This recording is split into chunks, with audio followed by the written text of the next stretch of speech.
di sof tuuti rek ci li nga xamante ni moom la fi sama naataango yi wax muy le président de l'ARCO ak Pape Maïssa bi nga xamante ni moom mooy président de la compagnie théâtre de la rue man nag maa ngi tudd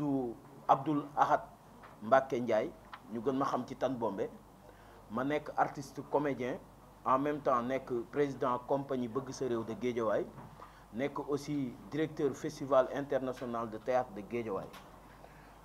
Guédiawaye nag comme ni ko fi sama naatango yi waxee dañoo am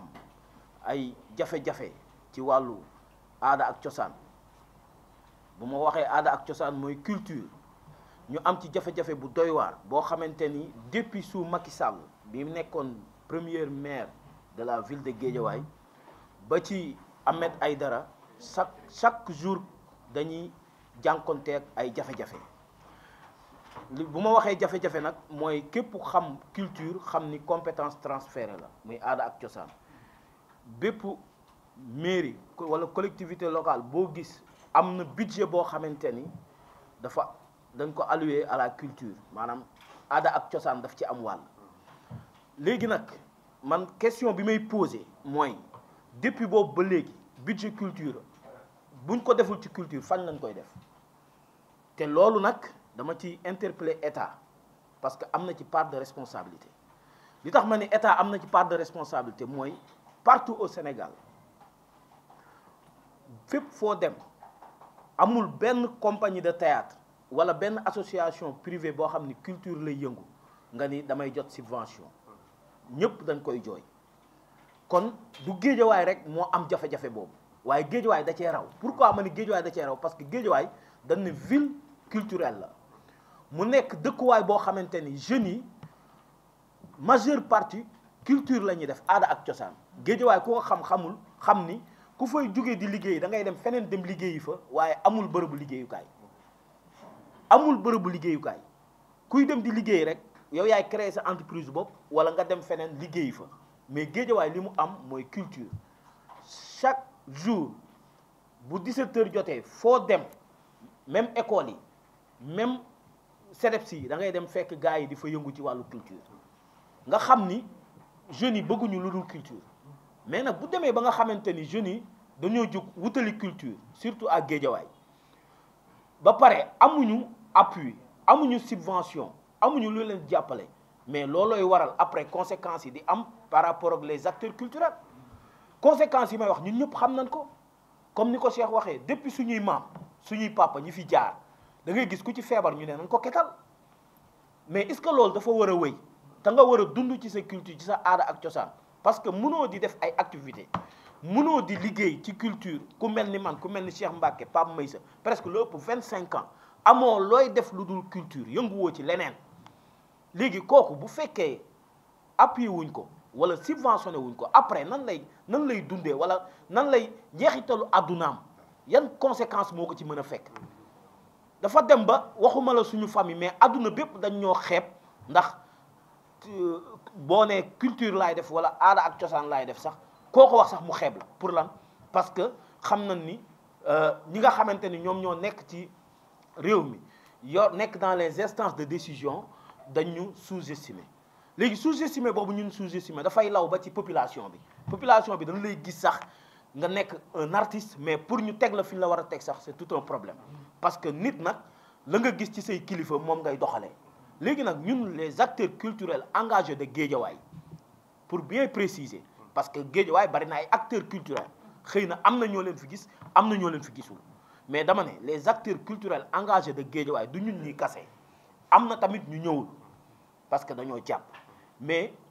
ñun jóg nañ ngir loolu dakk au niveau de Guédiawaye bu mënee dakk ci Sénégal gépp dinañu gën a mais Guédiawaye bay ci say oom mu dakk fële ca Guédiawaye parce que nag mënuñu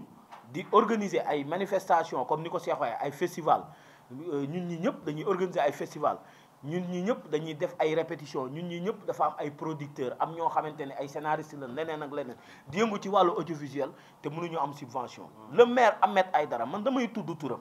parce que moom xam na ni man ragaluma ko te li may wax dama ko ñeme mooy que Ahmed Aïdara moom moo ci gën a nul du culture kese mais moo gën a nul ci domaine yëpp mais nag ni mu def culture bi dafa ñaaw te ñun duñ ko seetaan ñun ak moom la parce que nag lu tax ma ni ñun ak moom la mooy que gënuñu ci réew mi gënuñoo dëkk Géejawaay gënuñoo doon doomu Géejawaay gënuñoo tekk ci réew mi bi ñuy xewul bi ñuy liggéey ci culture liggéeyul ci culture te moom ci culture la jaar ku war a delloo njukkal culture la ci la jaar kon bu toogee naan da ngeen a organiser wul li tax may jox ASC yi seen subvention parce que ñoom dañoo am ODCAV am ONCAV c'est des blabla parce que ñun ak ñooñu bokkuñu méthode bi ñuy liggéey ñun méthode bi ñuy liggéey mooy kenn ku ci nekk da nga am say ay compagnie privée ne yor say association yoo xam ne c'est reconnu par l'État nga am sa récépissé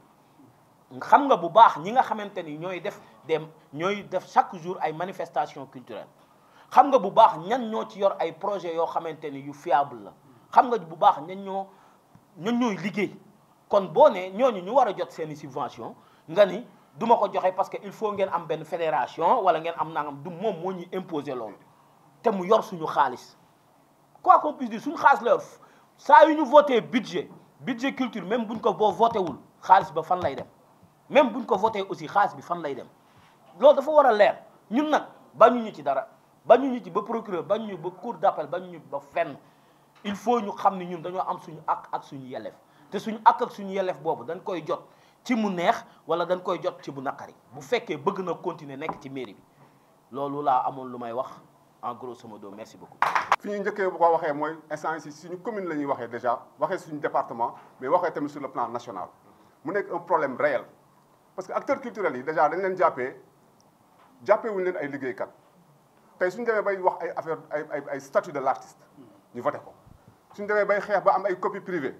ak yeneen yu war a ñëwaat c'est parce que dañu doon jàpp ni acteur culturel bi day jouer bien sûr day jouer mais ci ban entre guillemets jouer boobu ñuy jouer dañ dem ba ñu jàpp ñu dañuy fo alors que on travaille te travailleur bu nekk nag dañ ko war a teg ci ay normes ci société buy dox am na ay jéego yoo xamante ne dox nañ ko ba yegg fii ñu yegg war a am tamit fu ñu jógee waxaan comme ni ma ko waxee am feneen fu ñu jëm je pense que li xew Guédiawaye ñëpp gis nañ ko Macky Sall ba mu ñëwee Guédiawaye lan la wax Guédiawaye est une ville culturelle mu nekk loo xamante ne tey ñi nga xamante ne ay autorité lañ te nekkoon fa dañ ko waroon a jël maanaam valoriser loolu wax jooju mettre ko en œuvre jëmmal ko parce que moom déjà dafa am benn alerte bu mu leen defoon mais ñi mu fa fekkoon ba tey damay jàpp ni ñoom pare wuñu woon pour déchiffrer wala décrypter ce message te boo xoolee problème yooyu tey moo ñëw ba tey amul benn politique culturelle bu départementale wala bu communal wala sax bu national bu ñuy gis bii Sénégal bu fës tey les acteurs culturels se sont diversés tas dispersés lu tax parce que dafa am benn moment boo xamante ne ñi nga xamante ne ñoo leen war a encadrer te mooy structure étatique yi defuñu ko déjà ñoom ñoo lay wax ne la yow da ngeen a war a booloo pour ñun ñu mën leen jàppale mais y a une chose boo xamante ne dafa leer ci artiste dafa libre tey am na koo xamante ne mënoo ko forcer ba mu ñëw ci sa biir confédération wala mu ñëw ci sa fédération mais lu mu dee dina am benn minimum de groupe wala de groupuscule ay nit yoo xam ne déggoo nañ ànd nañ ci dara à Guédiawaye il y a ce que l'on appelle la fédération Guédiawaye culture et ça représente l'ensemble des secteurs et des sous-secteurs de la culture le maire Ahmed Aïdara mais nous a reçu mais ñu koy déglu ñu exposer ko suñu problème yëpp mais après amul benn gain de cause amul benn réaction bu positive de sa part ça veut dire que donc manque de volonté moo fi am désengagement moo fi am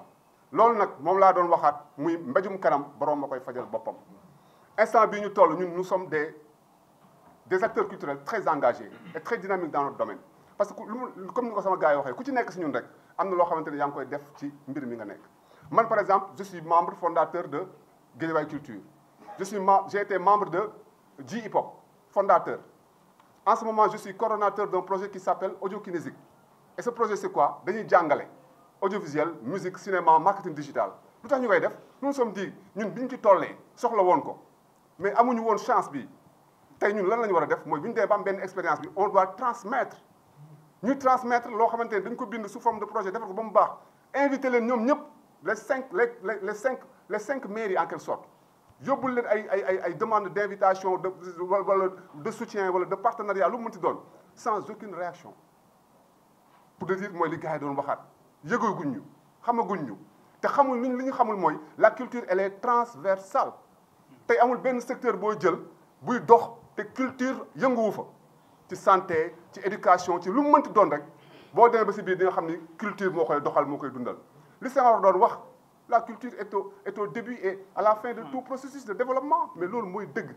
te tey dëkk yi développé si adduna bi yëpp ils se sont basés sur la culture pour pouvoir réaliser leurs rêves États-Unis tey boo demee Chine Japon ñooñu nga xamante ne ñoom ñooy wax ñoom ñoo yor adduna bi mais c'est par la culture qui se sont imposés dem ba dëggal seen bopp li may waxaat mooy ñu comprendre que c'est le début d'un commencement am na lu ñuy xaar on fait une conférence de presse bu ñu ci paree dañuy def ci suñu sitting bu ñu paree on passe à la vitesse supérieure su fekkente ne amul réaction bu positive de la part de ces autorités te ñu comprendre que nekkul rek la mairie de la ville parce que dafa am yenn maires yu ko wër tous les maires de ces communes là ñoom ñëpp ils sont impliqués te ku ci nekk li nga xamante ne warteef la sa diggante ak acteurs culturels yi di nga ko jox wala soit ñu wañ sa loxo nangu ko jël ko tax suñuy moomeel la suñu àq la suñu yelleef la li ñu soxla moom mooy lan mooy Guédiawaye ak Sénégal ñu sentir ni culture mu ngi fiy dundal borom mais culture moo ngi dundal askan bi c'est-à-dire joindre l'utile à l'agréable te loolu noonu acteurs culturels yëpp a ngi koy def Tan Bombe ñaata vidéo ngay seetaan ci moom mu lay yee di la yedd Pape Maysa ñaata activité la def keneen ak keneen tous ces acteurs culturels ñi nga xamante ne da nga leen di gis tey ñuy dox ni amuñu benn lenn lu leen garanti pour te dire des fois ngay tasante acteur culturel boo xamante ne pas sax day am problème pour dem fenn alors que c'est quelqu'un qui participe activement à la société quelqu'un koo xamante ne dafa am solo ci adduna bi ak ci askan wi donc je pense que instant bi li ñu war a def mooy ñu comprendre que ñun ñu ngi leen di déglu wax nañ benn ñaar s'il n'y a pas de réaction dinañ ñëwaat ci beneen vitesse supérieure te duñu bàyyi tant que amuñu gain de cause parce que le combat continue en quelque sorte li ñu intéressé moom mooy fexe ba yegg fi nga xamante ne foofu lañ bëgg mbir mi yegg fa. Air Ahmed Aïdara laa wax amul subvention bu am bu ñu génnee jagleel ko acteur culturel amul accompagnement bu am ci jëm ci acteur culturel amul politique culturelle bu ñu mettre en place. ñu arrière Air Aliou Sall il a été le premier maire bu créer un bureau pour la culture mais c'était pour caser un camarade politique encombrant c'était ça bu ñu arrière ci ginnaaw day gën a yées sax booy xool donc mais nag le mal mi ngi nekk à la racine pourquoi mu nekk à la racine mooy bu ñuy toog di waxtaan sur la loi d'orientation budgétaire duñ ci boole acteurs culturels yi te acteurs culturels yi tamit du ñu fexe dem dugg ci pour bokk ci dañuy bàyyi tamit loolu ci ñun la ba affaire yi jàll ba pare ñu naan budget alors que xeex bi dafa am fooy xeexee fa ñuy jëmbatee fa ñuy nasee nga war a ñëw taxaw impose ni culture il faut ñu jël ko en compte ñoom ñooy xool rek ni jël nañ volet culture def nañ ci temps mais temps boobu kenn du ko gis combien de citoyens damay jéggi acteurs culturels combien de citoyens ñooy dem ci mairie ba laaj budget bi copie budget bi càmbar ko presque amul donc en matière de subvention vraiment c'est nul zéro beneen affaire bi mooy mairie comme lu mel ni mairie Wakhinane Nimzatt acteurs culturels yi benn espace la ñu yore woon d'expression bu ñu doon occupé di ci exprimer woo ñoom dañ ko daal di dindi dàq leen ci biti utiliser espace boobu à leur fin tey jii la fa desoon loolu noonu léegi acteurs culturels tas nañ di squatter ay yenn coins yi ak yenn recoins yi nga xamante ne ñoo nekk Guédiawaye donc ci côté boobu moom bi ñu nga am solo daal mooy en matière de subvention Guédiawaye moom culture jëluñu ko en compte jëluñu ko en considération te lenn am na nguur gi tey xam nga bi maire bi nekkee fii Ahmed Aïdara ci Macky Sall dañ ko doon jox fonds de dotation yi muy naan dañ may xeex li ñu may jox matul mais ci nguuru bii Ousmane Sonko bii président Diomaye Faye Ahmed Aïdara triplé nañ ko les fonds de dotation les fonds ont été triplés xalaatul sax ne au moins fu ma daan jotee 200 millions loo xam ne sama budget jox nañ ma 700 millions au moins 100 millions yi naa ko dugal ci culture mais déedéet loo dégg affaire pelouse la ñu waxuma pelouse ni ko booy di waxee à part ça y a pas autre chose. non xam nga àndu leen moom politiciens yi ñoo ñu gën a ñàkk ànd ñooñu gën a ñàkk ànd xam nga lenn moo am gis nga il faut nit ñi jéggi yu bëri gis nga la mise en place d'une politique culturelle territoriale comme au niveau de la ville de Guédiawaye loolu ça incombe aux maires c'est les élus yi ñoo war a ñëw mettre en place une politique culturelle invité ci nag def ko avec les acteurs yi mën a ñëw mais ay ànd leen ñu ki loolu amul fenn même au niveau de l'État du Sénégal l'État moo war a définir élaborer un document de politique culturelle pour le Sénégal document boobu maire itam am élaborer des documents de politique culturelle pour leur commune mais bizarrement nous avons un problème au Sénégal mooy que ni élus yi en matière de culture vraiment xamuñ ci dara raison pour laquelle nous lançons un appel à l'État à travers le ministère de la Culture, de la Jeunesse, des Sports et de la Culture. Vous voyez, même dans le ministère de la Culture, en termes de préséance et en troisième position, on parle de jeunesse, de sport et de culture. Ensuite, nous avons le ministère chargé des collectivités territoriales. Si nous avons des séminaires de formation à l'endroit des élus, l'importance de la culture dans un territoire ou bien dans une ville comme Guédiawaye, c'est ce solo lay doon. Donc le mal est à la racine parce que tey bu ñu nee Rio du ay plage yu rafet moo tax ñu xam ko mais à travers son carnaval bu ñu nee Cannes c'est pas à travers ay plage yu rafet mais à travers le carnaval de Cannes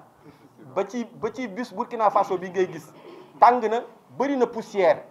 wow na kong mais nit ñi dañ fay dem lu tax ñu fay dem parce que fexe nañ ba à travers la culture ñu créé fait de très grands événements culturels donc loolu mooy tontu.